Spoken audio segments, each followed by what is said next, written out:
सो hey guys, welcome back again. आज हम बनाएंगे MDF बोर्ड से 8x8x8 का LED क्यूब का बेस। इस LED क्यूब के बेस को भी हम कम लागत में ही बनाएंगे कुछ जुगाड़ू तरीके से, जैसे कि हम लोगों ने होम थिएटर को बनाया हुआ था। सो गाइज, वीडियो के लास्ट में मैं नेक्स्ट वीडियो के बारे में अपडेट दिया हूँ, तो आप लोग वीडियो को लास्ट तक ज़रूर देखना।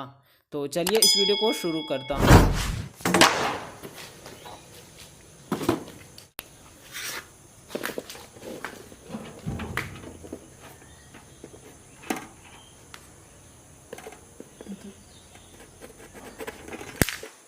मैंने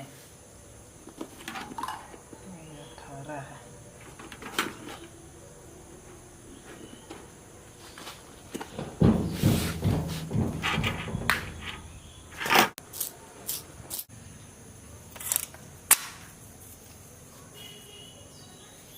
twenty five.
A few inches later.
A few inches later.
Guys आप लोगों के लिए अपडेट यह है कि 8x48 का यह एलईडी मैट्रिक्स का वीडियो आप लोगों को कब तक चाहिए, आप लोग मुझे कमेंट करके ज़रूर बताना। और आप लोगों को यह प्रोजेक्ट कैसा लगा यह भी मुझे कमेंट सेक्शन में ज़रूर बताना।